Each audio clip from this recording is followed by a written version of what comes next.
네, 우리 말씀 같이 보도록 하겠습니다. 마태복음 13장 1절에서 9절 말씀입니다. 마태복음 13장 1절에서 9절 말씀. 다 같이 하나님의 말씀을 공경하는 마음으로 받들어 읽도록 하겠습니다. 일어나셔서 마태복음 13장 1절에서 9절 말씀 제가 먼저 읽겠습니다.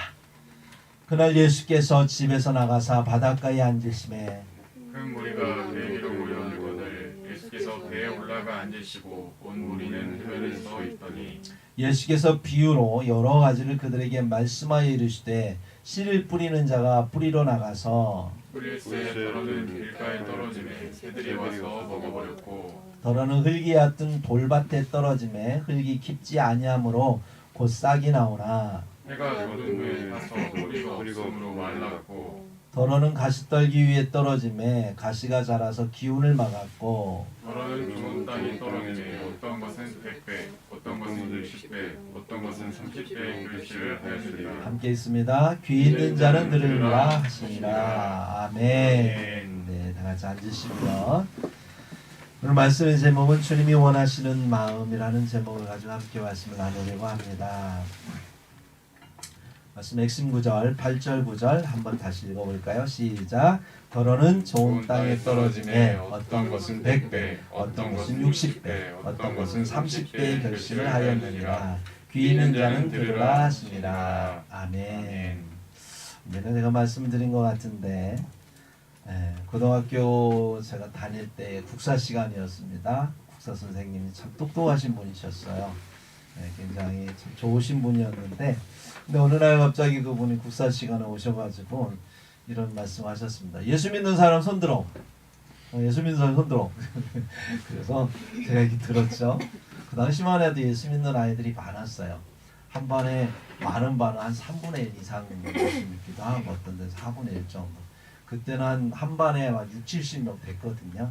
한 20여 명 이상 그랬었어요. 그러니까 이제 그 모습을 딱 보고 있던 선생님이 하시는 말씀이 뭐냐면 야 니들 다 거짓말쟁이야 그러는 거예요. 느닷없이. 무슨 말씀이지? 그랬더니 야 니네들은 하나님이 어떤 때는 하늘나라 저기 우주에 있다 그러고 어떤 때는 네 마음에 있다 그러고 거짓말쟁이 아니냐. 그런 말도 안 되는 말이 어디가 있냐고. 그래서 막 우리를 질책하시는 거예요. 참 그때는 좀 그런가 하기도 하고 황당하기도 하고 당황스럽기도 하고 이랬던 경험이 있습니다. 오늘 본문을 보면 1절에서 30절까지 내용을 보면 사실 1절에서 30절까지 다 읽으려고 했습니다. 이 본문이 쭉 연결되는 본문이라 근데 여러분 다리도 아프실 것 같고 그거 이따 시간 나갈 것 같기도 하고 그래서 오늘 그 말씀 중에 핵심이 되는 부분만 여러분하고 같이 말씀을 읽었어요. 근데 그 본문 중에 10절에 보면 예수님께서 제자들에게 이렇게 말씀하십니다. 어찌하여 그들에게 비유로 말씀하십니까? 제자들이 이렇게 말씀하셨어요. 비유로 이렇게 말씀하시니까.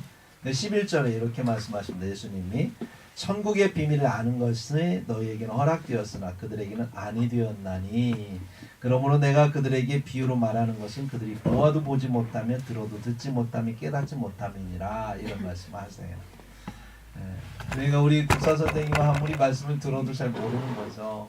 말씀을 부분 알면 보이지 않아요. 여러분 퍼즐 맞추실 때 부분 이렇게 놓으면 잘 모르잖아요. 이게 무슨 그림인지 어느 정도 한 3분의 2 정도 돼야 대충 감을 잡고 한 5분의 4 정도 돼야 이런 그림이구나 이제 이렇게 하면서 더 빨라지지 않습니까?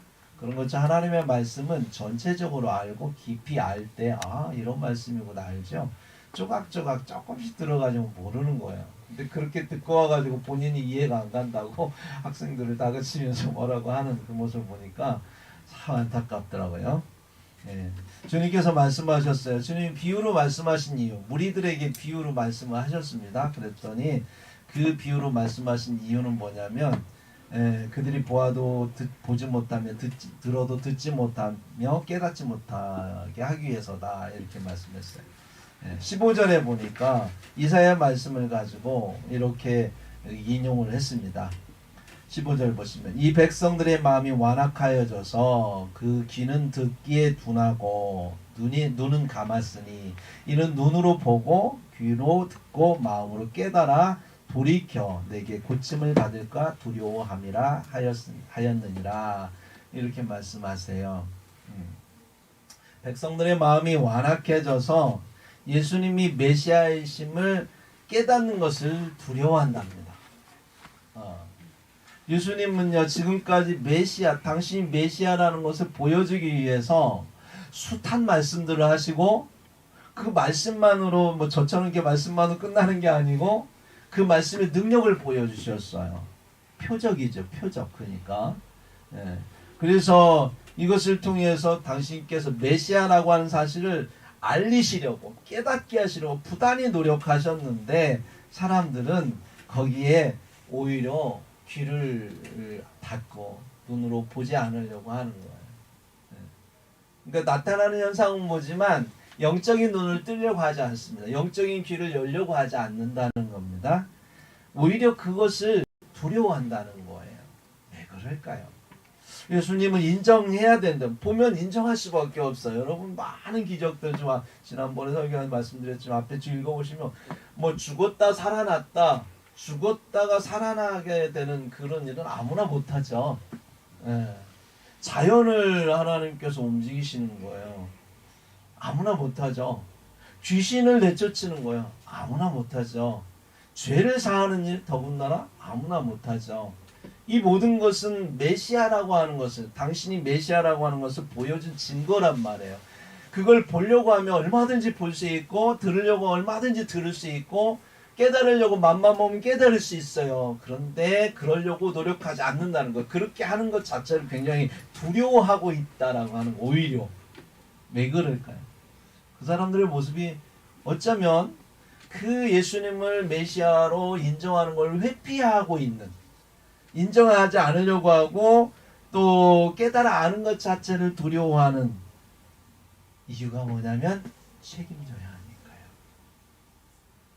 여러분 메시아라는 걸 알면은 책임져야 되는 거예요. 예를 들면 생각해 보세요. 지나가던 아저씨가, 아버지가 제가 없어요. 어릴 때 집을 나가셨어요. 누군지 잘 모르겠어요. 네. 뭔 일 때문에 나갔는지 모르지만 나갔는데 어느 날 그분이 오셨어요. 아버지 없이 사니까 때로는 아버지가 그립기도 하고 보고 싶기도 하지만 어느 날 이제 좀 힘겹게 살아가고 있는데 이분이 오셔가지고 노숙자처럼 이렇게 오셨어요. 그래갖고 내가 네 아버지다 그러는 거야. 네?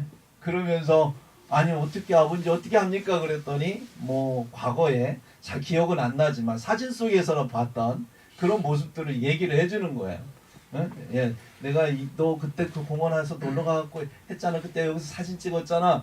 사진 안 봤는데 그런 얘기 하면 혹시나, 그렇죠? 한두 개 맞는 게 아니에요. 너 그때 너 태어날 때 뒤에 점 하나 있었는데 큰 점 이만한 거 있었잖아. 안 보고 어떻게 알지? 아버지니까 뼈까지 다 알려주는 거야. 근데 마음은 알겠는데, 들어보니까 알겠는데 한편으로는 무슨 마음이 들겠어요? 이분을 책임져야 되잖아. 지금 나 살기도 바쁜데 힘든데, 그러잖아요. 방은 한 2개밖에 없어서 애들하고 사는데 오시게 되면 아버지라고 모셔야 될 거 아니에요. 그러면 그 방에 하고 아이들하고 재워야 되고, 아버님하고 살게 되면 또 어떻습니까? 또 배우자 눈치 봐야 되고 여러 가지 상황들이 꼬이게 되죠. 마음은 부모님이니까 모셔야 되는데 이런 거죠. 마찬가지입니다. 예수님을 알아요. 알겠어요. 다 하시는 분 보면 다 알겠어요. 메시아라는 거 인정하겠어요. 그런데 그분을 모시고 우리가 주라고 인정하기에는 그분의 하신 말씀을 받아내기가 여러분 쉽지 않다는 거예요. 이게 이분들의 딜레마인 거죠. 이분들만일까요? 저 여러분의 딜레마입니다. 네, 모른다고 할 수 없습니다. 알면서 행하지 않을 수가 없습니다. 네, 차라리 안 보고 차라리 안 들었다고 말하는 것이 변명하기 쉽고 그리고 거부하기 쉽지요. 그냥 예수님 따라다니면서 그분이 해주시는 음식 먹고 그분이 고쳐주시면 내 문제 해결해 주시면 그것으로 감사하고 그렇습니다. 예, 그런데 그분의 말씀을 따르기에는 여러분 마음이 굉장히 부담스러웠던 거죠. 그래서 사람들은 보려고 하지 않아요. 들으려고 하지 않았다라고 하는 것입니다. 선택적으로 들으려고 하죠. 어떤 거는 그냥 안 본 척하고, 어떤 거는 저거는 내가 원해, 내가 필요하니까 듣고, 이렇게 하는 거죠. 마치 오늘날 우리가 말씀을 들으면서 그런 경우 많아요. 예. 또 때로는 내 마음을 찌를 때가 있거든요. 내가 그렇게 살지 못할 때 마음을 찔러요. 여러분만 그런 게 아닙니다. 앞에서 전하는 저는 더 그래요. 신목사님 그러죠? 말씀대로 전해야 된단 말이죠. 안 전할 수 없어요. 전해야 돼요. 그런데 그 말씀을 전하려고 말씀을 준비하다 보면 내가 찔리는 걸 어떻게 해요? 근데 그 말씀만 찔리지 않는 말씀으로 이렇게 돌아가면 전할 게 별로 없어요. 전하다 보면 전하는 사람이 먼저 찔리게 돼 있습니다. 무슨 얘기냐면 말씀은 양날의 날선 검과 같아서 우리의 폐부를 찌르고 심장을 찌르고 우리의 뼈와 골수를 찔러서 우리로 하여금 말씀으로 말미암아 우리를 교육하고 우리를 새롭게 해서 하나님의 사람을 만들기 위해서 말씀은 우리에게 때로는 찌를 때가 있단 말이에요. 여러분 부모님이 우리에게 말씀하실 때 어릴 때 자라다 보면 얼마나 아픈지 몰라요. 그죠? 부모가 돼서 왜 그런 말씀하세요? 가끔 우리는 부모가 돼가지고 아직은 하원이한테 심하게 안 할 거예요. 좀 커보세요. 어떤 때로는 한번 쭉 찔러야 되겠다. 이게 도저히 말을 안 듣네. 제가 한번 찔러가지고 이게 의도하지 않은 말도 하게 되고 마음에 없는 말도 하게 돼요. 그래서 그 아이에 상처를 줄 때가 있어요. 네. 왜냐하면 그렇게라도 아이가 변화되기를 바라는 마음에서 하나님의 말씀도 우리에게 어쩌면 우리의 마음 폐부를 찔러서 아플 때가 있습니다. 네. 그러다 보니까 아프니까 안 들으려고 하죠. 못 들은 척. 그래서 말씀을 선택적으로 듣게 된다라고 하는 것이죠. 그래서 주님은 우리에게 바라시는 아버지로서의 부모로서의 우리 하나님은 우리에게 어떤 모습을 원하시느냐. 메시아로서 우리를 알기를 원해요. 우리가 예수님을 메시아로서 인정하기를 원하고 알기를 원하고 제자들처럼 그렇게 따르기를 원하는 거예요. 제자들은 다 자기의 일터가 있었던 사람들입니다. 결혼했던 사람들이에요. 3년 반 동안 모든 걸 내려놓고 출가해갖고 예수님 따라다니는 거 쉽지 않아요. 그만큼 예수님의 그 사역에 동참했던 그 제자들 하나님의 말씀을 들으면서 그러니까 오히려 주님의 말씀대로 살아갈 때는 그 멍에가 가벼워요. 근데 그렇게 살지 못할 때는 힘들거든요. 자기를 부인하지 않으면 말씀을 드러낼 수가 없습니다. 자기를 십자가에 못 박지 않으면 내 정욕을, 내 육신의 정욕, 안목의 정욕, 이생의 자랑을 내가 십자가에 못 박지 않고는 주님의 말씀을 따라가기가 쉽지 않다라고 하는 거예요. 그래서 참 옥토와 같은 마음 갖기가 쉽지 않아요. 오늘 본문에 보면 이 예수님을 따라가는 무리들이 있었는데 그 무리들을 이렇게 예수님 보니까 마음이 각자 있는데 보니까 네 가지의 마음을 가지고 있더래요. 분류해 보니까 첫 번째는 길가와 같은 마음이었습니다. 4절에 봅시다. 같이 한번 읽어볼까요? 시작. 뿌릴새 덜어는 길가에 떨어지네 새들이 와서 먹어버렸고. 네, 길가와 같은 마음이 있답니다. 네.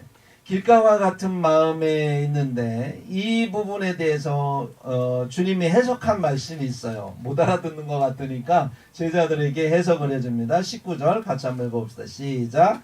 아무나 천국 말씀을 듣고 깨닫지 못할 때는 악한 자가 와서 그 마음에 뿌려진 것을 빼앗나니 이는 곧 길가에 뿌려진 자요. 이렇게 말씀하고 있어요. 자, 여러분 길가는요 사람들이 많이 오르락내리락 하는 곳이죠. 오다 가는 곳이에요.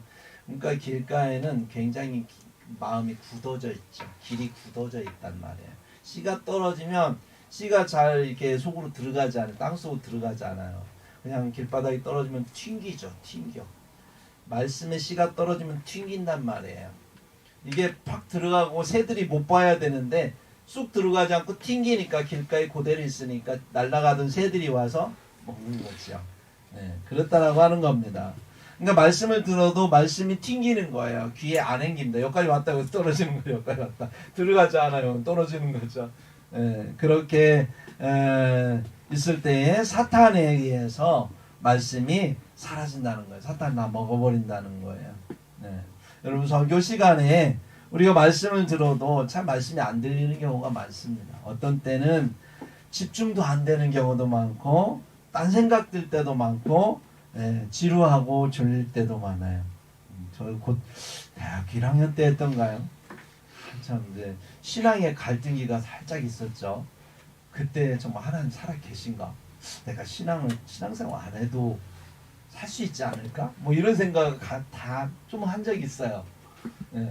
그랬을 때 제가 그런 생각하니까요. 교회 딱 가면 어디에 가냐면 2층에 제일 뒷좌석에 앉아 있더라니까요.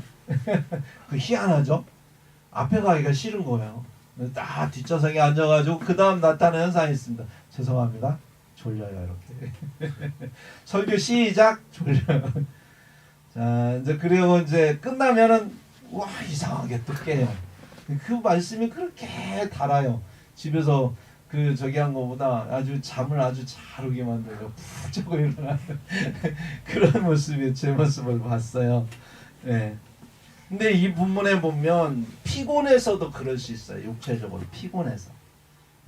근데 그러지 않고 피곤하지 않은데도 졸린다? 그럼 우리 생각해 봐야 돼. 누가 이런 일 하나?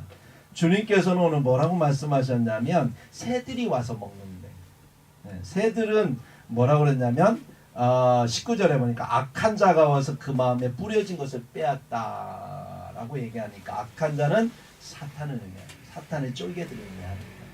이들이 와서 우리의 마음에 뿌려지는 들려지는 말씀을 그냥 훔쳐가 버리는 거예요. 못 듣게 하는 거예요. 깨닫지 못하게 하는 거예요. 우리의 몸을 피곤하게 하고 듣지 못하게 하고 도대체 무슨 소리 하는지 마음에 집중하지 못하게 하고 그리고 우리로 하여금 그 말씀을 듣지 못하도록 들을 준비를 하지 않도록 만들어버리는 거예요.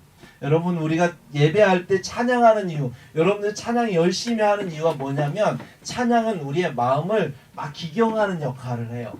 우리의 마음이 단단해지고 굳어지고 길가와 같은 마음으로 있었던 우리 마음을 찬양하면서 기도하면서 하나님 앞에 나아갈 때 우리의 마음을 이렇게 부드럽게 온유하고 겸손하게 만들어주는 게 찬양이에요. 우리의 몸을 그렇게 만들어주면서 성령의 역사하심으로 마음을 열게 만드는 그렇게 해서 우리를 여러분 농사할 때 보면 그냥 땅바닥에 갔다가 씨 뿌리지 않습니다. 처음에는 다 기경합니다. 이게 쟁기질을 해요. 쟁기질을 막 해요. 흙들이 막 이렇게 뒤집어지거든요. 어느 정도? 한 4, 50cm 뒤집어집니다. 뒤집어지고 그냥 씨 뿌리는 거 아니에요? 그 또 뒤집어지면 그걸 갖다 막 깨요. 또 그 로터리라고 합니다. 제가 좀 농사를 좀 져서 알아요. 로터리를 막 해요. 흙들이 막 깨져요. 부슬부슬 깨지면서 이게 이제 약간 이렇게 뭐랄까 쿠션이 있는 흙이 되는 거죠. 그 위에다가 씨를 뿌리면 이제 이 씨가 그 틈새 사이로 들어가고 뿌리를 내리기 시작하는 거예요. 마찬가지입니다. 우리가 6일 동안 얼마나 사람들이 내 마음속에 오르락내리면서 상처를 주고 아픔을 주고 막 마음에 들지도 않는 일 하면서 마음이 닫혀지고 깨지고 막 정말로 그런 길가와 같은 마음인데 이 마음 그대로 갖고 와서 여기서 그대로 있다 그대로 가시면 안 되는 거예요. 마음은 기경해야 돼. 그래서 여러분 찬양하는 거예요. 오늘 박수치는 찬양은 너무 좋았어요. 찬양하는 거예요. 기도하는 겁니다. 그러면서 말씀을 내 안에 뿌리 내리도록 길가와 같은 마음을 기경하지 않으면 안 돼. 그러면 사탄이 와서 그냥 말씀을 뺏어가요. 예배 드리고 났는데 도대체 무슨 얘기를 했지 오늘? 설교를 뭔 설교했나? 아무것도 남지 않아요. 왜요? 사탄이 다 가져가 버립니다. 그래서 말씀을 들어도 의지가 없습니다. 그게 바로 길가와 같은 마음입니다. 두 번째 마음은 어떤 마음입니까? 돌밭과 같은 마음이다. 5절 같이 한번 읽어보겠습니다. 시작. 더러는 흙이 얕은 돌밭에 떨어짐에 흙이 깊지 아니하므로 곧 싹이 나오나 6절 해가 돋은 후에 타서 뿌리가 없으므로 말랐고. 네. 이 부분에 대한 해석을 또 주님께서 친절하게 하셨습니다. 20절입니다. 시작. 돌밭에 뿌려졌다는 것은 말씀을 듣고 즉시 기쁨으로 받되 그 속에 뿌리가 없어 잠시 견디다가 말씀으로 말미암아 환난이나 박해가 일어날 때에는 곧 넘어지는 자요. 그랬습니다. 돌밭. 여러분 그 어디가 돌밭을 만나면 밭에 가면 그 산 밑에 이렇게 밭을 일구잖아요. 그러면 그 산과 밭 사이에 그 부분이 돌이 많아요. 그죠? 왜 그러냐면 자꾸 산에서 돌들이 떨어져 가지고 밭을 이렇게 그냥 놔두면 나중에 밭이 그냥 돌밭이 돼요. 왜냐하면 위에서 돌들이 막 하나씩 떨어져 가지고 다 이렇게 밭을 이렇게 위에 떨어져 버리니까. 그래서 나중에 그냥 가만 놔두면 밭이 그냥 다 망가져요. 막 위에 있는 나무들이 뿌리로 막 쭉쭉 뻗지, 위에서 돌 떨어지지. 그러면 다른 걸 심을 수 있는 곳이 못 돼요. 그래서 밭을 일구면 계속 뿌리를 잘라내야 되고 돌을 골라내야 되고 이런 일들을 해야 밭에 식물을 심을 수가 있잖아요. 그런 것처럼 이 돌밭 그대로 놔두면 안 되는 거죠. 예, 우리 마음을 돌같이 만드는, 우리에게 막 생채기를 주는 많은 사건들이 우리 안에 있죠. 예, 그게 뭡니까? 세상의 염려, 이런 것들이라는 거죠. 예, 그런 상처들, 환난, 박해, 이런 것들이 우리의 마음에 상처를 준 거죠. 그러한 것들을 가지고 그대로 이 시간에 있으면 그대로 그냥 그 생각만 묵상하다 보면 말씀이 들어올 수가 없어요. 그래서 이러한 그 말씀을, 이 돌밭에 있는 사람들은 말씀을 듣기는 해요. 그래서 이 돌 위에 흙이 쌓이기 때문에 그 흙에 이 씨가 들어가서 뿌리를 내리긴 하지만 오래가지 못하는 이유가 깊지 않아요. 그래가지고 결국은 환난이나 박해가 오면, 해가 돋은 후에, 이 해가 상징하는 건 환난이나 박해를 말합니다. 그래서 그것을 돋으면 뿌리가 없으므로, 뿌리가 뭐냐면 의지가 약한 거예요. 말씀을 지키겠다는 의지, 말씀을 붙잡겠다는 의지가 너무 약한 거예요. 그래서 말씀을 들을 때는 기쁨으로 받되 마음이 동합니다. 아, 그렇죠. 아멘. 맞습니다. 받는데요. 그런데 또 내게 닥치는 환난과 그런 그 박해를 생각하면 마음을 금방 약해서 넘어지는 사람, 이런 사람의 마음이 돌밭이라고 하는 것입니다. 그래서 설교 시간에 정말 말씀 좋다, 그 말씀대로 살아가야지, 저 말씀대로 살면 참 좋지 라고 했는데 문만 예배당 문만 딱 나가면 벌써 마음이 확 달라져요. 왜요? 내가 지금 닥치고 있는 문제들, 이 환난들이 나를 사로잡아 오거든요. 말씀보다 그게 더 커 보이니까 이게 되겠나 싶으니까 말씀이 싹 사라져서 또 한 주간 힘들게 또 인상 쓰면서 살 수밖에 없는 거죠. 이게 돌밭이에요. 세 번째, 이 돌밭의 마음은 의지는 있어요. 그러나 의지가 너무 약하다는 것. 길가는 아주 의지 자체를 뺏어간다는 것. 세 번째 마음은 가시떨기 마음입니다. 같이 한번 읽어봅시다. 7절 시작. 더러는 가시떨기 위에 떨어짐에 가시가 자라서 기운을 막았고. 이 부분에 대해서 주님께서 설명을 하셨습니다. 해석하시기를 22절 시작. 가시떨기에 뿌려졌다는 것은 말씀을 들으나 세상의 염려와 재물의 유혹에 말씀이 맡겨 결실하지 못하는 자요. 그랬습니다. 그러니까 이 가시떨기 마음은요, 굉장히 그 땅은 깊고 뿌리 내리기에는 좋은 땅이에요. 그래서 말씀이 들어가면 저 말씀대로 살아야지, 맞지, 그렇게 살아야 되지 하면서 내가 꼭 그렇게 살 거야 의지를 가져요. 근데 문제는 뭐냐면 이 가시나무도 같이 자란다는 거예요. 마음이 막 그런 저기에서 가시나무도 같이 자라서 말씀을 실천하는 데 있어서 의지보다는 염려와 재물에 대한 유혹에 마음이 더 기울어지는 거예요. 그래가지고 말씀을 실천하려는 것보다는 그러한 것들에 마음이 이렇게 꽂혀서 그래서 말씀을 실천하는데 되게 힘이 든다라고 하는 것입니다. 이렇게 말씀을 보다 보니까 이 말씀이 꼭 저와 같은 말씀인 것 같아요. 제가 주님께 정말로 그렇습니다, 이렇게 살아야죠 그러고 이제 부르심을 받기 전에 하나님 앞에 막 열심히 기도하고 있을 때 하나님 부르셨거든요. 근데 막상 주님이 부르셔 네가 가라 그래가지고 제가 이제 목회자로 딱 가려고 하는데 우리나라에 IMF가 터진 거예요. 17년도. IMF 딱 터지니까 염려가 되고 걱정이 되고 막 그러는 거예요. 그래서 제가 주님 앞에 기도하면서 씨름하기 시작했습니다. 처음에는 이렇게 기도했습니다. 하나님, 제가요 지금 소방관인데 소방관 은퇴가 아마 50대 중반쯤 될 겁니다. 은퇴하고 가면 안 될까요? 은퇴하고 하면 제가 선교사를 가서 섬길게요. 그 다음에 기도가 나왔을까요? 안 나왔을까요? 안 나오는 거예요. 하나님 이제 침묵하세요. 기도하고 싶어도 기도가 안 되는 거예요. 양심에 자꾸 찔리는 거예요. 그래서 하나님 앞에 기도했죠. 하나님, 지금 상황이 이렇고 이러니까 내가 10년만 제가 후에 갈게요.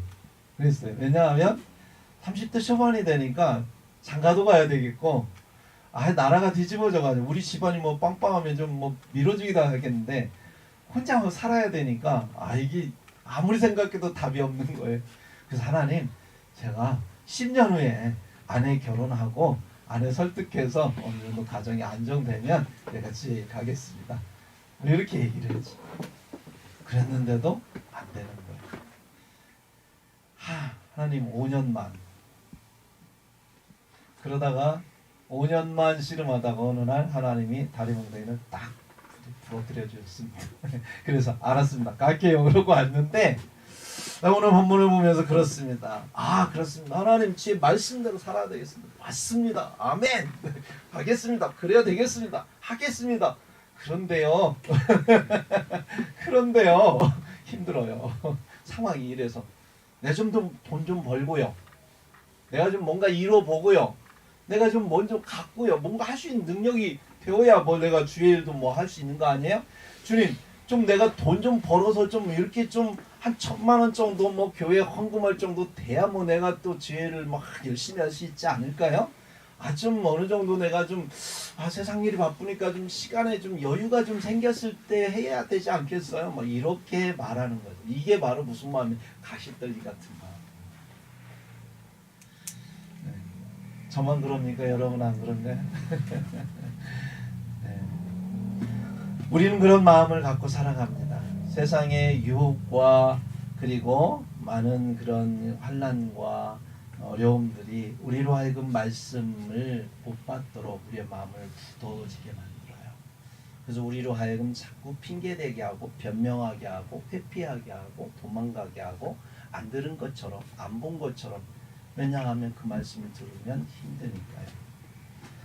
길가와 같은 마음, 돌박 같은 마음, 가시떨기 같은 마음의 공통점은 뭐냐면 주님께서는 열매가 없다는 거예요. 마태복음 21장 43절에 보니까 그러므로 내가 너에게 이르노니 하나님 나라를 너희는 빼앗기고 그 나라의 열매 맺는 백성이 받으리라. 저는 이 말씀 보면서 두렵고 떨리는 마음이 들었습니다. 주님 앞에 가면 저와 여러분이 우리의 믿음을 보시는 게 아니에요. 여러분 믿으면 구원받는다고요?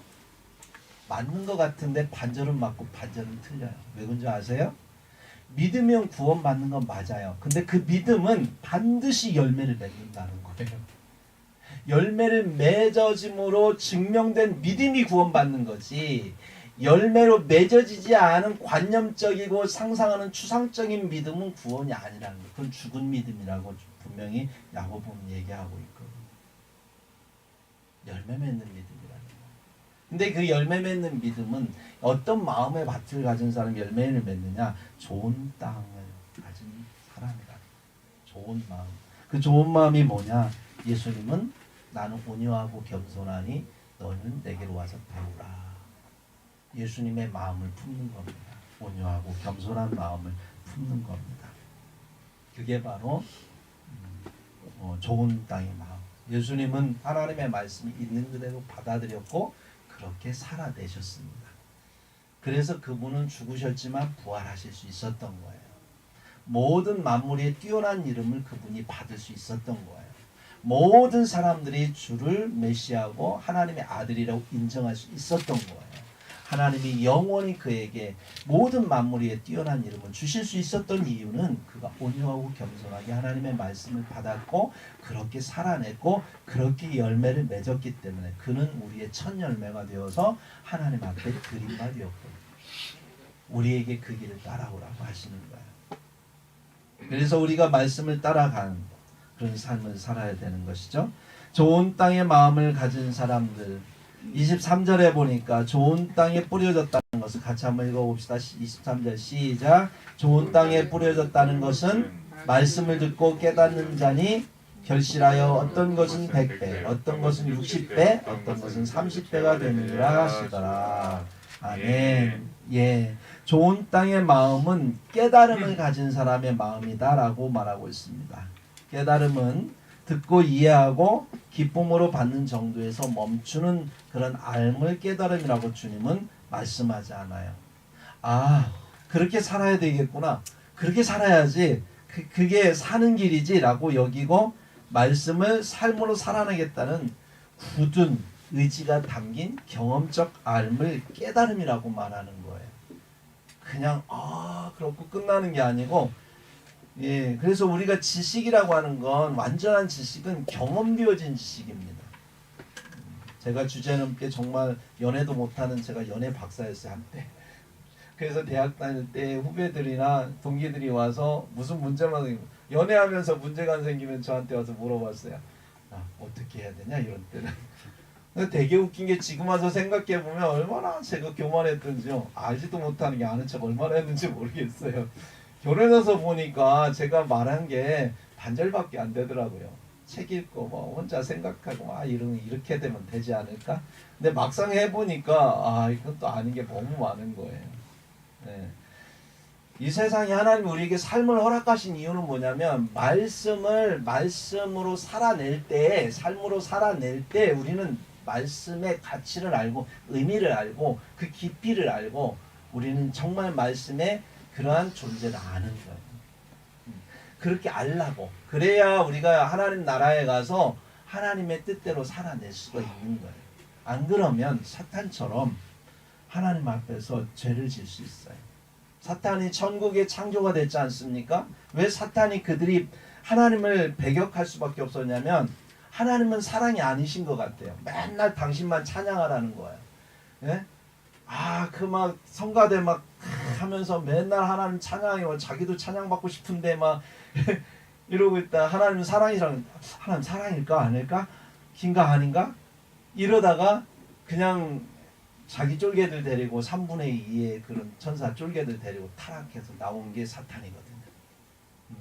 그들에게 창세전에 계획하셨던 일이 뭐냐면 교회를 통해서 예수 그리스도의 십자가와 부활을 통해서 교회를 창조하심으로 이곳에 하나님께서 어떤 분인가를 깨닫게 하는 하나님의 지혜를 교회에다 담아놓으셨다고 성경은 말합니다.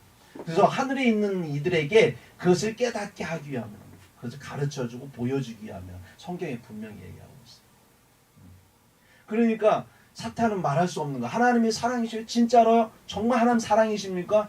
자 봐라, 내가 창조한 인간들 향해 내가 내 생명을 주어서 저들의 죄를 사하고 용서하기 위해서 내가 어떻게 했는지를 봐라. 이게 사랑이다. 증명해낸 거예요. 그래서 예수 그리스도의 십자가는 하나님의 사랑을 확증하는 겁니다. 그래서 이 좋은 땅을 가진 사람은 깨달음을 사는 사람이에요. 말씀을 깨닫는 거예요. 굳은 의지를 가지고 그러한 말씀을 살아내는 것입니다. 말씀을 듣고 삶으로 실천해서 열매를 맺는 삶. 그렇게 살아내다 보면 그 말씀이 우리의 인격이 되는 겁니다. 여러분은 말씀을 깨닫는 분인가요? 아니면 그냥 듣고 이해함으로 끝나는 분인가요? 우리 자신을 한번 돌아봅시다. 하나님 이 시간에 어쩌면 우리 성령께서 우리의 마음을 저와 여러분의 마음을 지금 찌르고 계십니다. 너는 정말 말씀을 깨닫고 있니? 너는 정말 말씀을 삶으로 살아낼 준비가 돼 있니? 물어보고 있는 거야. 그냥 듣고만 오늘 또 듣기 좋은 말씀으로 아니면 오늘은 내 마음을 찌르는 듣기 싫은 말씀으로 그냥 듣고 지나가는 것이 아니라 말씀이 삶이 될 준비가 되는가? 말씀이 삶이 되고 삶이 예배가 되고 예배가 인격이 되고 인격이 교회가 되는. 여러분 이 표를 제가 만들었는데 그냥 만든 게 아니에요. 성경에 보니까 결국 말씀은 우리로 하여금 성령의 신의 성품에 참여하도록 성령의 열매를 맺게 해서 우리 인격에 맺게 해서 그 맺어진 사람들이 교회를 이루어서 하나님 나라의 영원히 기념으로 하나님께서 사용하시기 위해 주님은 가장 먼저 하신 게 뭐냐면 말씀을 우리에게 주시는 거예요. 그래서 말씀을 우리의 마음밭에 새기는 거예요. 그 말씀이 뿌리를 내리고 열매를 맺어가도록.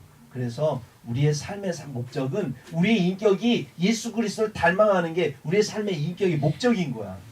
여러분 삶을 그냥 사는 게 아닙니다. 사는 건 예수 그리스도를 닮기 위해서 사는 거고요. 그렇게 닮아가는 건 예수 그리스도의 성품을 내가 닮아가는 것이고요. 그렇게 닮아간 사람들은 당연히 그리스도 안에서 교회를 이루게 돼 있고요. 그 교회를 이룬 사람들이 하나님이 나중에 예수께서 오시면 우리를 하나님 나라로 그대로 끌고 가시는 거예요. 옮기시는 겁니다. 그래서 우리는 예수 그리스도의 인격을 닮아야 되는 것입니다. 아멘. 네, 우리 옆에 사람 인사합시다. 예수님을 닮읍시다. 네, 예수님 닮는 게 굉장히 중요합니다. 네, 우리의 삶의 목적은 예수님 닮는 겁니다. 아멘. 네.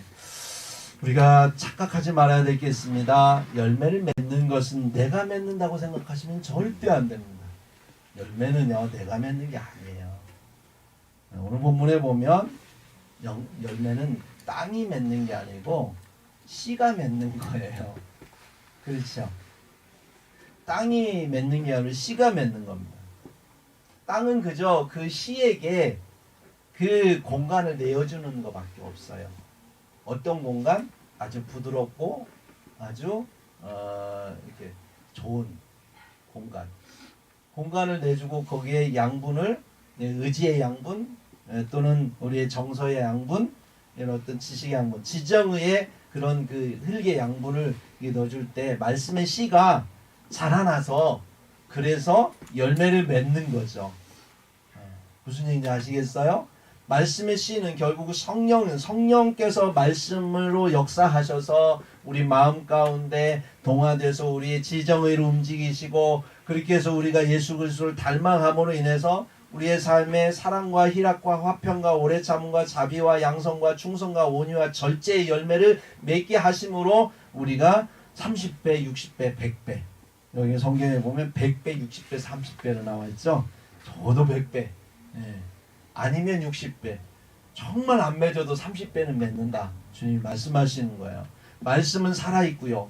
그 말씀은 좋은 씨이기 때문에 그 말씀이 떨어진 곳에는 반드시 열매를 맺는다는 거죠. 문제는 우리의 마음밭이 돌짝 같고 길가와 같고 가시떨기와 같아서 열매를 맺는데 힘이 들기 때문에 가뭄에 콩나듯이 열매를 맺지만 어떤 때 맺지 못하는 경우가 태반이다라고 하는 것을 주님 우리에게 말씀하고 있습니다. 말씀을 마무리할까 합니다. 사랑하는 성도 여러분, 좋은 땅이 됩시다. 아멘. 예. 마태복음 11장 29절에 나는 마음이 온유하고 겸손하니 나의 멍에를 메고 내게 배우라. 좋은 땅은 온유하고 겸손한 마음이에요. 하나님의 말씀을 들을 때 나이를 많이 먹든 적게 먹든 많이 가졌든 적게 가졌든 많이 배웠든 못 배웠든 잘생겼든 못생겼든 상관없이 하나님의 말씀 앞에 무릎 꿇고 하나님 앞에서 겸손하게 온유하게 하나님 말씀을 담아내고 그 말씀을 성령 안에서 삶으로 살아내겠다고 하나님 앞에 믿음으로 고백하는 저와 여러분이 좋은 땅일 줄 믿습니다. 예수 그리스도의 이름으로 축복합니다. 기도하겠습니다. 거룩하신 아버지 하나님 감사합니다. 오늘 말씀을 함께 나누게 하시고 듣게 하시고 인도하신 하나님을 찬양합니다. 아버지 하나님 우리의 마음 가운데 있는 돌 같은 마음들 길가와 같은 마음들 또는 가시떨기와 같은 마음들이 사라지게 하신 줄 믿습니다. 좋은 땅 온유하고 겸손하게 하나님 말씀을 믿고 받아내고 그렇게 살겠다고 주님 앞에 고백할 때에 아버지 하나님 우리의 삶을 주께서 인도하여 주셔서 열매를 맺게 하여 주셔서 하나님 기뻐하시고 또 우리 모든 사람들이 생명을 얻는데 우리의 생명을 다할 수 있도록 축복해 주옵소서. 우리를 받으시고 우리를 새롭게 하신 우리 주 예수 그리스도의 이름으로 간절히 기도하옵나이다. 아멘. 네.